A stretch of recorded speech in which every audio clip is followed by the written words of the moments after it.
Graça e paz, seja muito bem-vindo. Eu sou a Leila e já estou te dando a bem-vinda à nossa Global Cell School. Hoje nós vamos estar na nossa segunda aula. Eu te dou um conselho, presta atenção a esse método para tudo que você estiver fazendo. Se foca nos estudos e aplica. Esses 3 passos são fundamentais para que você possa avançar e crescer. Seminário Online de Missões, 4ª edição, segunda aula. E hoje nós vamos estar falando sobre administração pessoal. É muito importante e eu quero te perguntar já do começo, de cara, como está a sua administração? Você tem prestado atenção nisso? Tem parado para pensar? Ou você vai empurrando com a barriga, vai resolvendo ao passo? Como é que está a sua vida? Se ainda não parou para fazer uma avaliação da sua situação, então hoje é o dia que Deus te deu. Se você pudesse colocar uma nota de 1 a 10 na sua organização, na sua administração, nas suas finanças, qual seria a nota? Seja sincero. Repare, preste atenção, reflita, observe o que você vem fazendo. E eu te pergunto, você quer passar para o próximo nível mesmo? Está decidido? Está convicto? Entendeu que precisa avançar? Se é assim, então, aperte o cinto, que a viagem começou. Vamos no primeiro ponto, fundamental. A gente está num seminário de missões. Então, não estamos falando com bebês espirituais. Nós estamos falando com pessoas maduras na fé, com mulheres, homens e mulheres que se levantaram para assumir o seu chamado, que estão buscando investir nesse chamado, que estão querendo aprender, que estão querendo desenvolver, que estão querendo crescer na presença de Deus e que estão com o desejo no coração de fazer as coisas bem. Então, a obediência precisa ser uma marca no teu ministério. A obediência à palavra de Deus deve ser uma característica do bom servo do Senhor. Para isso, nós colocamos aqui um versículo acerca do nosso serviço. Está no Evangelho de Lucas, capítulo 17, dos versículos 7 ao 10, e diz assim: qual de vocês que tendo um servo que esteja arando ou cuidando das ovelhas, lhe dirá, quando ele chegar do campo, vem agora e sente-se para comer? Ao contrário, não dirá, prepare o meu jantar, apronte-se e sirva-me enquanto como e bebo. Depois disso, você pode comer e beber? Será que ele agradecerá ao servo por ter feito o que lhe foi ordenado? Assim também vocês, quando tiverem feito tudo o que for ordenado, devem dizer, somos servos inúteis, apenas cumprimos o nosso dever. Lucas 17, do versículo 7 ao 10, nos dá uma lição de maturidade, de atitude, de comportamento, de compromisso. Nos dá uma lição de vida. Nós precisamos encarar o nosso serviço como nossa obrigação. Não podemos estar como crianças esperando ser aprovados o tempo todo. Nós precisamos entender que a obediência à palavra de Deus precisa ser uma característica da nossa identidade, precisa ser uma marca registrada no nosso caráter, precisa ser um estilo de vida. Então, para isso, nós vamos trabalhar. Se ainda você não conseguiu colocar em prática conceitos fundamentais da palavra de Deus, você precisa tomar uma atitude diferente. Trace uma meta e comece a trabalhar em função disso. Você tem cumprido o seu dever? Eu te pergunto, tem feito tudo o que Deus mandou? Tem coisas que estão de forma abrangente na palavra, mas tem coisas que Deus tem falado ao nosso coração de forma pessoal, individual, diretamente, com respeito ao nosso ministério, ao propósito que Deus tem na nossa vida, pessoalmente. Eu quero saber se você percebe, avaliou, tem noção, consciência de como está a sua vida espiritual, como está seu relacionamento com Deus, como está a sua vida como servo de Deus. Eu não estou perguntando de religião, não estou perguntando sobre que tipo de igreja que você está congregando, eu estou falando da tua vida ser confrontada com a palavra de Deus, com a verdade. A palavra nos diz, por exemplo, que tudo que façamos, devemos fazê-lo com ordem e decência. Isso está registrado na carta aos Coríntios, na primeira carta aos Coríntios, no capítulo 14, versículo 40. o apóstolo Paulo dando instruções para os seus discípulos. Gostaria de saber se você tem agido dessa forma. Hoje é o tempo de a gente fazer uma espécie de balanço, uma avaliação pessoal do nosso ministério, do nosso relacionamento com Deus, para poder traçar uma meta, para poder projetar, para poder se planejar, para poder começar a agir de uma forma diferente, independente da situação em que você estiver, financeira, espiritual, emocional, que você possa fazer uma avaliação pessoal, que você possa colocar no papel, escrever, definir. É uma forma de encarar a sua situação. Você não precisa compartilhar com ninguém, se não quiser. É bom compartilhar, porque ter testemunhos também nos acompanham e nos ajudam nesse processo de avançar, de crescimento, de entender que a gente não pode continuar nessa base. E mesmo que você esteja razoavelmente bem espiritualmente, ministerialmente falando, administrativamente, a gente não pode parar. O Senhor nos insta a estar avançando, crescendo na graça e no conhecimento. Ele é um Deus de evolução. Ele fez a humanidade com uma inteligência do céu, nos fez a imagem e semelhança dele. E Deus não é um Deus que fica parado. Deus se movimenta o tempo todo. Onde está o Espírito de Deus, há movimento. Então, nós não podemos ser diferentes. Precisamos estar trabalhando e tudo que façamos, possamos fazê-lo com excelência como para Deus. Deus quer te dar mais. Agora você precisa dar mais para receber esse mais de Deus. Eu quero te passar uma fórmula da administração de sucesso. Se realmente quer crescer, não apenas na área financeira ou ministerial, porém em todas as áreas, preste atenção. Vai precisar de foco e determinação, mas também de sacrifício. Nós, como servos de Deus, não podemos andar como as pessoas desse mundo, extrapolando o consumismo, sendo levados pelas vontades da carne, cada anúncio que sai, ou correndo para comprar o que está na moda. Eu preciso entender que eu não vou levar nada, eu não vim com nada para esse mundo e eu não vou levar nada. Aí eu não posso também não querer ter uma vida boa, porque Deus nos promete uma vida abundante, uma vida boa. Mas tudo que façamos, façamos com ordem e decência. A gente precisa ter noção, consciência de como sai, como é gastada a nossa renda, como é a direcionada. Eu não posso estar comprando coisas de forma excessiva se eu não tenho como pagar, as minhas entradas não são equivalentes às minhas saídas. Aliás, não deveria ser nem equivalentes. As nossas entradas deveriam ser superiores às nossas saídas. Deveria ter uma consciência na nossa vida financeira de que a gente não pode gastar tudo que ganha, muito menos gastar mais do que ganha. A administração equilibrada é aquela que consegue gastar uma porção e guardar para estar fazendo uma poupança, para estar investindo em novas rendas. Então, preste atenção e nós vamos falar dessas porcentagens que eu pessoalmente aprendi de outras pessoas, fiz vários cursos. No meu primeiro curso de administração pessoal, o nosso mentor, ele ensinava, por exemplo, você está numa situação carente, as tuas finanças estão zeradas, que era meu caso, então talvez você não possa abrir 6 contas, que o conselho dele era abrir 6 contas, né? Então, faça 6 envelopes, mas faça de forma disciplinada para você poder realmente colocar em prática esta fórmula de administração de sucesso.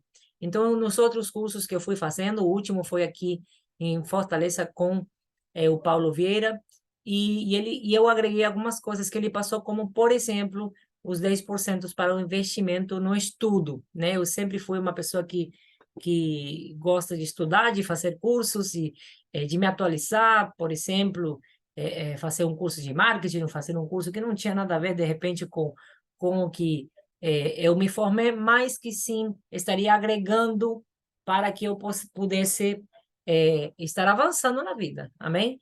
Então, eu não fiz a formação, a faculdade de administração, mas eu fiz um curso de marketing, né? Um curso de administração, um curso de propaganda, um curso de artes, para eu poder saber fazer as minhas artes. Então, enquanto eu não posso montar uma equipe, enquanto a minha administração não alcançou um patamar maior, eu sou a minha secretária, eu sou a minha produtora, eu sou meu tudo, né? Então, eu vou tentando me organizar e eu vou executando o que eu posso.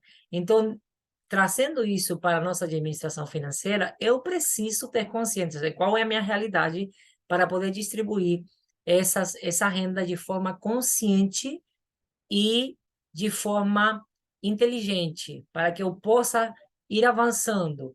Hoje nós vamos apertar o cinto, vamos entender que é uma fase de sacrifício, que eu preciso ajustar algumas coisas para poder passar para o próximo nível. Se eu quero alcançar uma vida abundante, uma vida de sucesso, uma qualidade de vida melhor e maior, então eu preciso fazer essa avaliação hoje e começar a me organizar, fazer tudo com ordem e decência.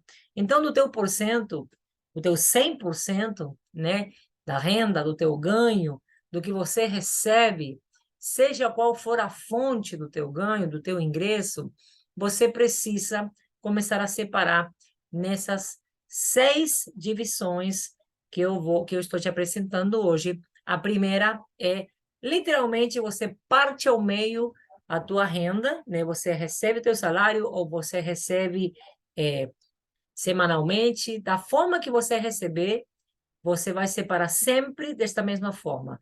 Vai pegar do teu 100%, vai partir ao meio, vai separar os 50% para você, para os teus gastos mensais, semanais, diários, né?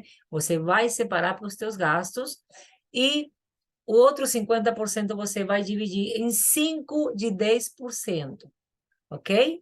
O primeiro que você vai fazer é guardar o teu dízimo para entregar logo. Se você tiver Pix, como tem muitas igrejas hoje em dia, mande logo o teu Pix, ok?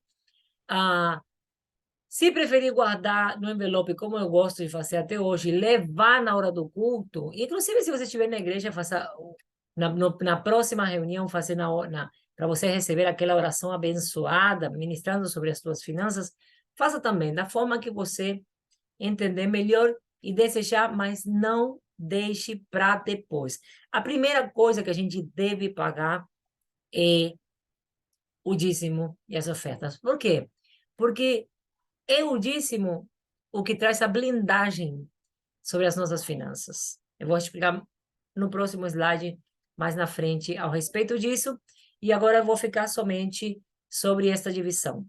Na terceira divisão, que é o outro 10%, a gente vai começar a separar para investir nos estudos, a investir na tua capacitação, investir no teu crescimento intelectual, cultural, para investir em você, ok?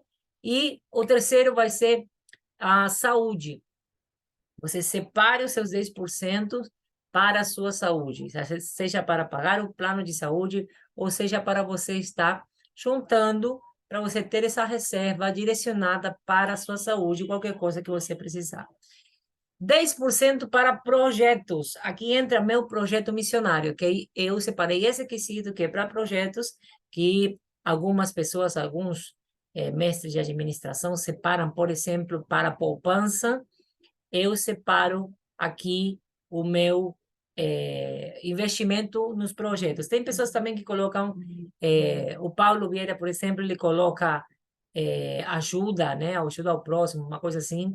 E o meu professor, esqueci o nome, o meu professor, Wandel, alguma coisa lá da Argentina, na verdade ele é uruguaio, o curso que eu fiz lá na Argentina há anos atrás, ele investia esses 10% na poupança. Mas aí eu trouxe a poupança junto com o lazer. Então eu separo esses 10% da poupança em lazer e em poupança, né? Então, eu preciso, esses 10% eu vou juntando. E eu escolho se eu quero gastar no final do ano, quando eu for sair de férias, ou se eu quero ir saindo, investindo no meu lazer, mensalmente. Isso é uma escolha sua, é algo que você pode definir, mas eu trouxe para mim dessa forma, né? A minha vida é bastante particular, né? Eu não costumo ter férias, não costumo ter férias, mas ao mesmo tempo eu viajar de um lado para o outro acaba sendo um renovo e acaba tendo um efeito, não de férias especificamente, mas acaba tendo aquele efeito que as férias trazem para a nossa vida dessa mudança de clima, dessa mudança de lugar, de conhecer lugares novos. Então, eu separei dessa forma porque eu entendo que a mudança de clima, a mudança de lugar, eu já faço quando eu viajo em missão. Agora, por exemplo, eu vim da Argentina tem 5 meses, e no quinto mês já, completados exatamente os 5 meses, eu já estou indo para Tocantins, né, para a próxima missão. Então, desde que eu assumi o Ministério de Missões, eu não tive mais férias, gente. Mas eu não pego férias de Jesus, e realmente eu ter focado a minha vida para a obra de Deus, para fazer a vontade do Senhor, tem sido as férias mais maravilhosas que eu vivi e mais extensas da minha vida. Obviamente que tem os seus sacrifícios, que às vezes a obra é árdua e espinhosa, mas o que a gente conquista na presença de Deus traz o conforto, o renovo e a fortaleza de qualquer férias, das melhores férias das tuas vidas. Então, eu separei desse jeito, eu te aconselho a fazer da mesma forma, você não vai se arrepender. Agora, tem uma coisa muito importante que a gente precisa remarcar, reforçar. Eu falei agora, quando eu estava começando a falar sobre essa divisão dos dízimos, ao respeito dos dízimos. E a palavra que me vem quando eu penso nisso é fidelidade. Fidelidade. Não dá querer servir a Deus e roubar a Deus. Não tem como. Eu peguei esse versículo de Mateus, Evangelho de Mateus, capítulo 6, versículo 24, para você pensar um pouquinho comigo, refletir e encarar a sua realidade. Eu não sei como está a sua vida, mas você precisa expô-la, confrontá-la com a palavra de Deus. Temos que decidir a quem servir. Aquele que não dizima, e eu sou testemunha de muitas pessoas, de todos os cargos da igreja, desde obreiro a pastor, que não é fiel nos dízimos e nas ofertas, que tem deixado de dizimar alegremente, liberalmente, que tem voltado a ficar presos no amor ao dinheiro, né, no zelo pelas suas finanças, que na verdade não é zelo, porque aquele que rouba o Senhor simplesmente não está tendo zelo pela sua própria vida. Deu brecha. Deu brecha, seu entendimento foi furado pelo inferno e começou a perder essa conexão com Deus. Ninguém pode servir a dois senhores, diz a palavra, pois odiará um e amará o outro, ou se dedicará a um e desprezará a outro. Revise a sua vida, confronte ela com a palavra e me diga se verdadeiramente você está sem ser fiel nos dízimos e nas ofertas, e a sua vida está avivada. Não tem como você alcançar o avivamento se você estiver preso ao roubo. Não tem como um ladrão entrar no céu sem se arrepender. Não tem como você conquistar uma vida avivada na presença de Deus, você roubando ao teu próprio Deus. Nada escapa do Senhor. Você precisa olhar para cima outra vez, deixar de olhar as coisas dessa terra e direcionar o teu coração outra vez ao Senhor. Se é que uma vez esteve na presença de Deus, busque recuperar o seu primeiro amor. Não tem nada, olha, mais forte que essa questão do amor ao dinheiro para nos roubar o amor de Deus na nossa vida. Não permita isso acontecer na sua vida. Se aconteceu, arranque da raiz, volte ao primeiro amor, volte às primeiras obras, volte a ser um dizimista liberal. Se nunca foi, experimente ser um dizimista fiel. Coloque uma meta, faça um propósito, diga a Deus, eu quero fazer prova de ti, como diz Malaquias 3, Eu quero fazer prova de ti, eu quero fazer prova daquilo que o Senhor é capaz de fazer através da minha fidelidade nos dízimos e nas ofertas. Eu vou começar a dizimar hoje, não deixe para amanhã, hoje. E eu vou fazer um propósito de 7 meses. Eu quero ver o que o Senhor vai fazer nesses 7 meses. E seja fiel ao teu próprio propósito, à tua palavra. Não deixe de dizimar. Aconteça o que acontecer nesses 7 meses. E veja o que Deus é capaz de fazer. Às vezes o Senhor te prova até o último mês, só para ver se você cumpre. E no 7º mês, quando você cumprir, abre os céus sobre a tua vida com uma chuva de bênçãos, como ele diz, de forma que sobreabunde, com uma chuva de bênçãos sem medida, abrindo as comportas do céu sobre você, para que você possa experimentar o sobrenatural. Eu falo para você pela própria experiência, não estou falando de boca para fora, eu tenho vivido a prosperidade plena na presença de Deus, que nem sempre está relacionada à abundância financeira. Mas Deus tem feito coisas tremendas na minha vida e a promessa dele de eu voltar à prosperidade, ele tem provado a minha fidelidade no pouco, e eu tenho resistido às tentações, tenho resistido ao diabo, e o Senhor, ano passado, ele falou a respeito disso, de como ele traria prosperidade financeira também, novamente à minha vida, porque quando ele me chamou, eu estava verdadeiramente experimentando a prosperidade financeira, eu tenho contado isso para muitos, que eu vim largando a minha empresa, a compra do meu terreno para construir a minha casa. Eu estava no melhor momento financeiro da minha vida. Eu saía para jantar fora toda semana.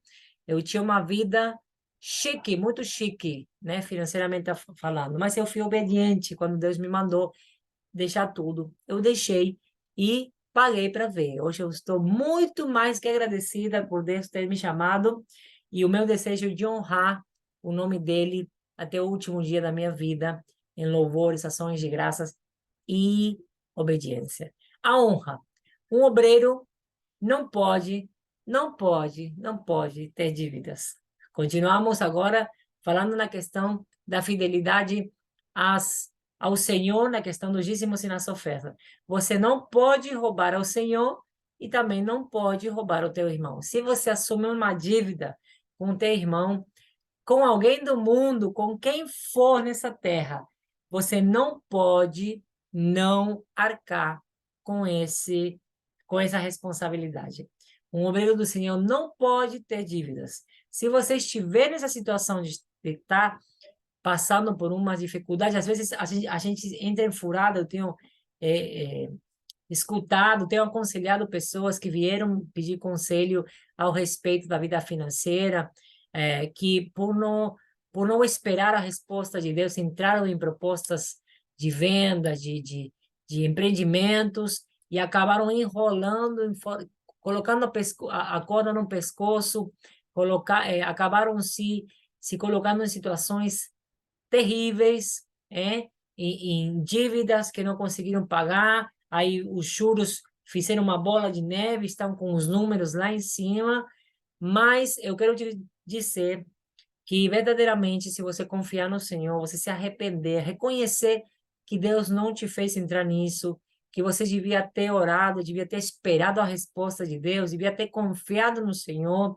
você for diante de Deus se arrepender pelos erros que você cometeu nas suas finanças e pedir ajuda para resolver, ter a capacidade e a coragem de dizer: eu vou assumir essa dívida, eu vou me responsabilizar, não vou deixar ninguém no prejuízo, eu vou trabalhar para pagar essas dívidas, eu vou me organizar. Crente não pode ficar fugindo dos cobradores, não pode ficar fugindo, não tem como, isso não está certo. Você precisa encarar a situação. Se a pessoa ficar louca em cima de você, aguenta o tranco, aguenta, porque você fez essa dívida, então você precisa encarar. Se a pessoa não conseguir separar para conversar com você, vá na justiça. A justiça vê quando a pessoa quer resolver ou quando não quer. Então, se você fizer a coisa certa, o Senhor vai colocar juízes, advogados, vai colocar tudo ao teu favor para te ajudar a você acertar, se acertar. Primeiro com Deus, porque prejudicar os nossos irmãos é desonrar o nome do Senhor. Por isso que eu coloquei a palavra honra. Porque como a gente age na nossa vida, você lembra que a gente falou 1 Coríntios 14:40? Tudo que a gente for fazer, a gente precisa fazer com ordem e decência. Então, não importa o número, o valor da dívida. Você fez aquela dívida, vá negociar, busca ver como é que você soluciona, comece a orar para Deus te livrar dos juros, que você tenha a possibilidade de pagar aquilo que você realmente deve, né? Que realmente tenha uma intervenção divina para que haja justiça também no pagamento dessa dívida, que o Senhor possa entrar com provisão ali, que possa entrar com o seu mover, mas se encara a situação. Se tiver alguma dívida, precisa trabalhar exaustivamente para pagar toda a dívida. Coloque essa dívida diante de Deus todas as noites, todas as manhãs, em todas as tuas orações. Seja intencional na oração, faça campanhas de oração constantes até você resolver. Não pare. Lembra aquela viúva que ia todo dia perturbar na porta do rei, até que o rei cansou e só para não ouvir mais ela, ele simplesmente atendeu a causa. Faça isso com Deus, é o rei dos reis. Faça isso com teu Deus. Clame por ele, clame pelo seu auxílio, pela sua ajuda, todos os dias nas suas orações, até ele te mostrar o seu favor. Se for dirigente de uma igreja, então nem se fala. Meu caro, minha cara, pague o dízimo dos dízimos. Você talvez não seja de outro ministério, mas você precisa saber qual é o estatuto que rige o estatuto interno. Ah, porque isso aí são coisas dos homens, não interessa. Tudo que a gente for fazer, a gente deve fazer com ordem e decência. E se existe um estatuto interno, como em qualquer empresa, como em qualquer lugar, como em qualquer organização humana, você deve se sujeitar àquele estatuto. Se você não gosta, meu filho, então vá para outro lugar. Mas aonde você for, você vai ter regras que cumprir, não adianta fugir. Você precisa consertar a tua rebeldia, aquilo que te leva a você simplesmente não obedecer uma regra. Não importa se é dos homens ou se é bíblica, certo? Nós temos um estatuto na nossa querida igreja, e ele tem dos artigos falando a respeito do dízimo que cada congregação deve pagar para o escritório central, para que ele possa funcionar, para que a gente possa pagar os servidores com seu salário digno, eles são do seu salário, né? Então, que eles possam ter, que a gente possa ter um contador, porque a gente, para registrar a nossa igreja, para mantê-la regularizada, precisa atender à legalização do Brasil. E lá fora, então, a legalização, regulamentação dos países lá fora também. Então, a gente tem um escritório central e a gente deve prestar contas para esse escritório central. A gente não se manda só porque é líder de uma igreja. Então, eu te conto pela minha própria experiência, quando eu fui fazer a missão na Argentina, eu estive por vários anos sem pagar o dízimo dos dízimos, debaixo da palavra do nosso pastor fundador, que ele me disse: Leila, quando você alcançar os 100 membros, aí você começa a pagar o dízimo dos dízimos, aí já fica já na fidelidade. A gente vai dar essa permissão para você, porque é missão, né? Missão até não virar um corpo, até a igreja não for implantada, até ela não virar corpo, a gente não tem essa exigência. Pelo contrário, no primeiro ano, o escritório que ajuda, né? Até para você saber, o escritório direciona recursos para ajudar nas missões, né? Então, pelo estatuto, o escritório deve auxiliar as novas congregações que quando estão na condição de missão. Então, a gente recebe essa ajuda e, passado esse tempo, uma vez que já está constituída, a nova congregação começa a ser fiel e mandar os dízimos para que o escritório continue cumprindo com seu papel. Então, não tem como você roubar o teu próprio ministério, você não pagar o dízimo dos dízimos. Não tem como, é uma desonra ao teu próprio ministério, aos teus pastores, que você devia amar e respeitar e honrar com a tua obediência, e a todo o conselho diretor, a toda a diretoria, a todos os teus colegas que têm a honra de poder estar obedecendo no dízimo dos dízimos. Independente da situação, você como missionário, eu nunca deixei de pagar o meu dízimo. De tudo que eu recebo, eu pago o meu dízimo. Olha, e tem algo que eu recebi da parte de Deus, que eu tive no meu coração e apresentei diante de Deus, que foi o desejo de continuar dizimando. Se eu quisesse justificar o não dizimar, eu posso pegar, por exemplo, a passagem dos levitas, quando Deus separa, distribui as tribos, reparte a herança, separa a tribo de Levi e declara que eles receberiam como herança o próprio Deus, né? A herança deles seria o próprio Senhor. Mas que eles seriam mantidos pelas outras tribos, então eles ficariam exclusivos para servir no templo, para as coisas do reino, para organizar, né? E servir ao Senhor o tempo todo, de geração em geração, mas eles não teriam herança na terra, a herança deles seria o Senhor. Mas como eles estão na terra, então eles precisavam de comer, eles precisavam de se manter, de se vestir, né? Então, o Senhor estabeleceu que as outras tribos estariam levando os seus dízimos, levando as suas ofertas para mantimento daqueles que estão do próprio templo e daqueles que servem no templo, né? Então, eu poderia pegar essa passagem para mim e dizer, pronto, o Senhor me mandou deixar tudo e me mandou viver da obra, algo que eu tinha pedido ao contrário, ele não respondeu, ele simplesmente me falou exatamente ao contrário, quando ele me prosperou tanto, que eu alcancei tanta prosperidade, que eu virei empresária, que eu virei uma pessoa assim de boa condição, algo que era totalmente inesperado, nem sonhado por mim, né? Eu vindo de uma família pobre com 11, éramos não, continuamos sendo. Eu tenho 10 irmãos, somos 11 irmãos, e uma família de classe meia baixa, né? Porque a gente só era classe média porque a gente não pagava aluguel. Mas se a gente tivesse que pagar, ia ser triste a situação, viu? Com tanto filho. Meu pai trabalhando, meu pai policial e a minha mãe, ela assumiu a zeladoria de uma escola, né? Para poder ter essa vantagem de não pagar o aluguel, né? Então, a gente não tinha recursos para sonhar alto, né? De acordo com a nossa base, eu não sonhava nem em me formar. Mas aí eu me esforcei, comecei a estudar, comecei a trabalhar e comecei a pagar os meus estudos, né? E eu me formei, graças a Deus. E para isso, com isso já estava de bom tamanho para mim, né? Poder trabalhar daquilo que eu me formei.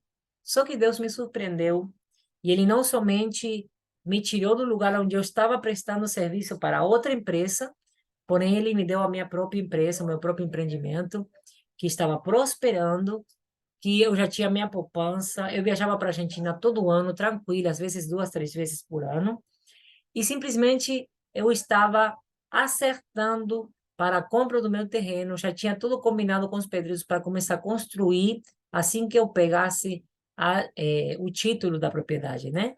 E antes dessa segunda-feira, o Senhor me pegou num culto, num congresso de missões, e me fez esse desafio de deixar tudo para segui-lo. A partir dali, eu fiz o que Deus mandou, né? Entreguei tudo, esvaziei a minha poupança, fui radical, eu levei e entreguei tudo no altar do Senhor, na casa do tesouro, e eu comecei a viver da obra, né? Mesmo que eu já tinha pedido para Ele nunca me deixar viver da obra, porém, que eu pudesse sempre viver para a obra. Isso na área financeira, né? O que eu queria, o que eu estava pedindo a Deus era que não queria, eu queria, como eu via que as pessoas não abriam o coração e que a igreja precisava, para os dízimos e as ofertas, e eu já tinha alcançado essa condição de doador liberal, Então, eu queria ficar nisso, eu queria continuar vivendo, abençoando a casa do Senhor, a obra do Senhor, mas Deus quis assim, e eu poderia ter pego isso como desculpa para eu deixar de dizimar. Agora eu sou um levita, agora eu sou um servidor exclusivo da obra de Deus. Eu poderia ter pego isso para mim, para deixar de dizimar e ofertar, porque agora, então, se Deus me chamou para deixar tudo, para servi-lo, para me dedicar 100% à obra, eu poderia estar esperando que as pessoas me abençoem, mas não. Eu decidi no meu coração que eu não deixaria de dizimar e que eu tenho esse prazer. Por quê? Eu faço porque vai mudar a minha vida? Não, a minha vida já mudou quando eu obedeci, eu decidi deixar tudo para seguir o Senhor. Mas eu faço isso para inspirar outras pessoas, para ensinar outras pessoas a vantagem, a bênção, a liberdade que a gente alcança sendo um doador liberal, o investidor da casa do Senhor.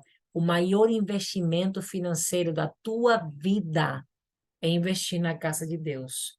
Guarde isso no teu coração e não se preocupe se não quiser avançar, não faça nada. Simplesmente você vai ter a vida espiritual que merece. Amém? Chegamos ao nosso final, ao final da nossa segunda aula. Na próxima aula, a gente vai estar falando sobre projeto missionário.